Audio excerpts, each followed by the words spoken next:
ఫిరాయింపు ఎమ్మెల్యేలపై speaker focus, 6గురికి మళ్లీ నోటీసులు, మరిన్ని ఆధారాలు ఇవ్వాలని ఆదేశం. కాసేపట్లో రెండవ రోజు ఏపీ అసెంబ్లీ, 8 బిల్లులు ప్రవేశపెట్టనున్న ప్రభుత్వం. బనకచర్ల ఇరిగేషన్పై ప్రాజెక్టులపై చర్చ. మధ్యాహ్నం ఏపీ కేబినెట్ భేటీ, పలు బిల్లులకు ఆమోదం తెలపనున్న మంత్రివర్గం. ఆటో డ్రైవర్లకు 15,000 సాయంపై నిర్ణయం. ఢిల్లీలో సీఎం రేవంత్ రెడ్డి, కాసేపట్లో న్యూజెర్సీ గవర్నర్తో సమావేశం. మధ్యాహ్నం వరల్డ్ ఎకనామిక్ ఫోరం అధ్యక్షుడితో భేటీ. బీఆర్ఎస్ నేతలతో ఇవాళ కేటీఆర్ భేటీ. జూబ్లీహిల్స్ ఉప ఎన్నికపై చర్చ, విజయం కోసం వ్యూహరచన. ఇవాళ వైసీపీ ఛలో మెడికల్ కాలేజీల కార్యక్రమం. ప్రైవేటీకరణకు వ్యతిరేకంగా నిరసనలు. చెల్లుబోయిన వేణుకు పోలీసుల నోటీసులు. ఓఎస్ఎస్ ఫర్టిలిటీతో మీ పేరెంట్హుడ్ ప్రయాణాన్ని ప్రారంభించండి. In the good hands of science. అసెంబ్లీలో అధికార పక్షం డబుల్ యాక్షన్. 2-3 నిమిషాలిస్తే ఏం మాట్లాడతాం? సమస్యలపై మండలిలో పోరాడాలన్న జగన్. కొనసాగుతున్న ఉపరితల ఆవర్తనం. ఏపీ తెలంగాణలోని పలు జిల్లాలకు వర్ష సూచన.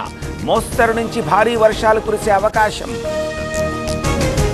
కాసేపట్లో సిట్ కస్టడీకి మిథున్ రెడ్డి. లిక్కర్ కేసులో ప్రశ్నించనున్న అధికారులు. రేపు కూడా విచారించనున్న సిట్. కడప జిల్లా మైలవరం కాల్వకు గండి. పొలాల్లోకి భారీగా చేరిన నీరు. ఆందోళనలో రైతులు. భూమనకు మరోసారి నోటీసులు. అలిపిరి విగ్రహం కేసులో విచారణ.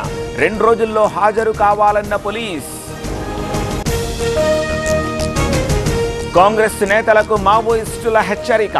మారణకాండకు బదులు తీర్చుకుంటాం, పద్ధతి మార్చుకోకపోతే శిక్ష తప్పదని లేఖ. శ్రీశైలం జలాశయానికి భారీగా వరద. 7 గేట్లు 10 అడుగుల మేర ఎత్తివేత. కొనసాగుతున్న విద్యుదుత్పత్తి.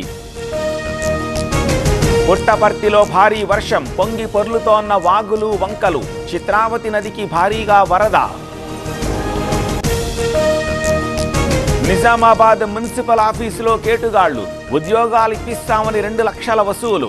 2 రోజుల్లో జాయినింగ్ లెటర్ ఇస్తామని పరార్. తిరుమలలో కొనసాగుతున్న భక్తుల రద్దీ. శిలాతోరణం వరకు క్యూ. సర్వదర్శనానికి 20 గంటల సమయం. నాగార్జున సాగర్కు పెరిగిన వరద. 24 గేట్లెత్తి నీటి విడుదల. ఇన్ఫ్లో 2 లక్షల క్యూసెక్కులు. ఏలూరు జిల్లాలో వయాగ్రా అక్రమ విక్రయాలపై నిఘా. 7 మెడికల్ షాపుల లైసెన్సులు రద్దు. డ్రగ్ కంట్రోల్ అధికారులపై కోర్టుకెళ్లిన వ్యాపారులు. ఇక్కడ జన్జీ ఉద్యమం వస్తుంది. ఓట్ల చోరీపై విద్యార్థులు తిరగబడతారు. యూత్తో కలిసి రాజ్యాంగాన్ని కాపాడతామన్న రాహుల్. రాహుల్ చేపట్టింది ఓటర్ యాత్ర కాదు, అది చొరబాటుదారుల్ని కాపాడే యాత్ర. రాహుల్పై అమిత్ షా విమర్శలు. ఐఫోన్ 17 విక్రయాలు ప్రారంభం. ముంబై ఢిల్లీలో భారీ క్యూ లైన్లు. గంటల తరబడి వేచి చూపులు.